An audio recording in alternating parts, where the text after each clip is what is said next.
Hello everyone, welcome to LearnerBee. I am Shivani Chauhan. Class 7th Maths, Chapter 7, Exercise 7.2 जो आपका chapter है ना comparing quantities, वो हम देख रहे हैं। 1 और 2 क्वेश्चन हम देख चुके हैं। अब हम आते हैं क्वेश्चन नंबर 3 पर। तो देखिए जो क्वेश्चन नंबर 3 है इसमें हम लोगों को बोला गया है कि पॉपुलेशन जो है ना एक सिटी की डिक्रीज्ड फ्रॉम 25,000 टू 24,500, यानी कि पहले वहाँ पर 25,000 लोग रहते थे और अब रहते हैं 24,500 लोग। Find the percentage decrease. तो सबसे पहले तो ना मैं आपको फॉर्मूला बता देती हूँ परसेंटेज डिक्रीज का। कोई भी चीज़ अगर डिक्रीज होती है ना तो हम क्या करेंगे, सबसे ऊपर अगर मैं आपको परसेंटेज डिक्रीज या फिर परसेंटेज इंक्रीज दोनों का सेम ही फॉर्मूला बनेगा। परसेंटेज डिक्रीज, अगर कोई चीज़ डिक्रीज हो रही है तो आप उसको क्या लिखेंगे, डिक्रीज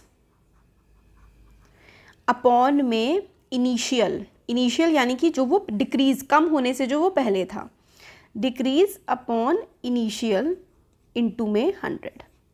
ये परसेंटेज डिक्रीज का फॉर्मूला होता है। और परसेंटेज इंक्रीज का भी सेम ही फॉर्मूला होता है, बस उसमें हम लोग लिखेंगे कि भाई कितना बढ़ा है, कितना पहले था। इनिशियल यानी कि वो कितना पहले था और उससे कितना बढ़ गया है वो ऊपर लिखेंगे और इनटू में 100। तो परसेंटेज डिक्रीज और परसेंटेज इंक्रीज दोनों का यही फॉर्मूला हमें देखने को मिलता है। अब हम देखते हैं क्वेश्चन कि भाई पॉपुलेशन पहले कितनी थी। तो इनिशियल पॉपुलेशन मैं लिखूँगी कि भाई मेरे पास मतलब एक सिटी की जो इनिशियल पॉपुलेशन है, इनिशियल पॉपुलेशन है 25,000। तो इनिशियल पॉपुलेशन हमारे पास आ गई 25,000। अब हमें डिक्रीज्ड पॉपुलेशन, क्योंकि पॉपुलेशन तो अब कम हो चुकी है, तो डिक्रीज्ड पॉपुलेशन कितनी हो गई है, 24,500। ये है पॉपुलेशन जो डिक्रीज हो गई है। अब हम लोग क्या निकालेंगे कि डिक्रीज एक्चुअल में कितनी हुई है। तो उसके लिए हम लोग इंक्रीज पॉपुलेशन में से जो पॉपुलेशन कम हुई है ना वो हम लोग निकालेंगे कि भाई डिक्रीज कितना हुआ है। डिक्रीज में तो एक्चुअली कम कितना हुआ है वो तो हम माइनस करके निकालते हैं ना। डिक्रीज इन पॉपुलेशन हमें तो पता है कि इतने से इतनी हो गई, बट एक्चुअली नंबर क्या है कि कितना कम हुआ है वो हम दोनों को माइनस करेंगे तभी तो निकलेगा। तो इनिशियल में से डिक्रीज पॉपुलेशन को हम लोग माइनस कर देंगे।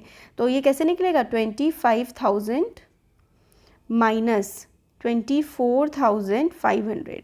तो हमारे पास क्या आ जाएगा, हमारे पास आ जाएगा इसमें 500। तो कितने लोग कम हुए हैं, 500 लोग कम हुए हैं। अब हम लोगों से बोला गया है कि परसेंटेज डिक्रीज निकाल दो। तो परसेंटेज डिक्रीज क्या हो जाएगा, डिक्रीज कितना हुआ है 500। इनिशियल क्या है हमारे पास, इनिशियल है हमारे पास 25,000 इंटू 100। तो 2 ज़ीरो से 2 ज़ीरो कट गए, 5 वन ज़ा 5 और 5 5 ज़ा 25। तो 100 अपॉन 50 ये आ गया 2, यानी कि 2%। तो परसेंटेज डिक्रीज़ क्या आया है, परसेंटेज डिक्रीज़ हमारे पास आ गया है 2%। तो आप इस तरीके से लिख देंगे कि भाई जो परसेंटेज डिक्रीज़ है एक्चुअली जो कम हुई है वो पॉपुलेशन हुई है 2% कम। सिंपली हम लोगों को ना ये वाला फॉर्मूला पता होना चाहिए था कि परसेंटेज डिक्रीज कैसे निकालते हैं, डिक्रीज अपॉन इनिशियल जो भी चीज़ है और इनटू में 100। तो ऐसे करके हमने निकाल दिया। नेक्स्ट देखते हैं क्वेश्चन जो है हमारा वो है question number 4। Arun bought a car for 3,50,000, यानी कि कॉस्ट क्या है उस कार की। तो आप लोग लिखेंगे cost price is equals to है हमारा 3,50,000। ठीक है, 3,50,000 कॉस्ट है। अगले साल जो है उस कार का प्राइस हो गया है 3,70,000। तो प्राइस कितना बढ़ा है, आप लिखेंगे प्राइस इंक्रीज्ड। कितना हो गया है प्राइस इंक्रीज, 3,70,000। तो 3,70,000 प्राइस इंक्रीज हो गया है। तो increase in price, actually price कितना इंक्रीज हुआ है, इंक्रीज इन प्राइस, एक्चुअली जो है प्राइस कितना इंक्रीज हुआ है वो क्या है 3, 7, 1, 2, 3, 4, -3 5 1 2 3 4, ठीक है। इसको माइनस करेंगे 3,70,000 में से 3,50,000 को, तो हमारे पास आ जाएगा 20,000। तो प्राइस एक्चुअल में कितना बढ़ा है, प्राइस हमारा बढ़ा है 20,000। अब हमें निकालना है percentage of price increase. Percentage कितना बढ़ा है, तो परसेंटेज ऑफ प्राइस इंक्रीज, ये क्या आ जाएगा, प्राइस जो है इंक्रीज हुआ है वो increase upon initial, increase upon initial into में 100। तो इनिशियल हमारे पास, पहले हम इंक्रीज लिख लेते हैं कि इंक्रीज कितना हुआ है, इंक्रीज हुआ है 20,000। इनिशियल क्या है, इनिशियल है हमारे पास 3,50,000, 3,50,000 और इनटू में आता है 100। अब यहाँ पे 4 से तो 4 कट जाएंगे, ऊपर क्या बचा, ऊपर बचा 200/35। तो हम 200/35 को डिवाइड कर लेते हैं 200/35, ठीक है।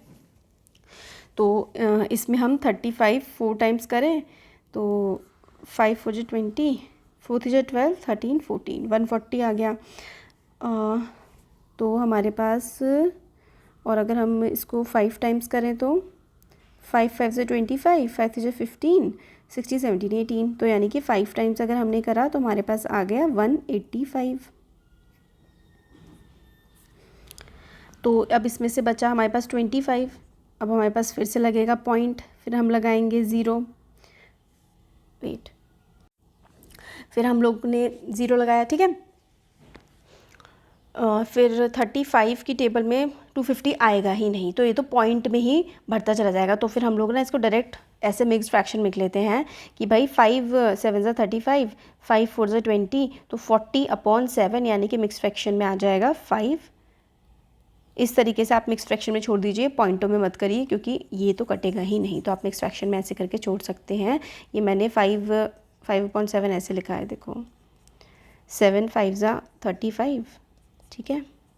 तो ये जो यहाँ होता है साइड में, ये तो नीचे आ जाता है और ये वाला ऊपर चला जाता है और इधर वाला साइड में आ जाता है। तो 5/7% हमारे पास इसका आंसर आ गया है। Thank you so much.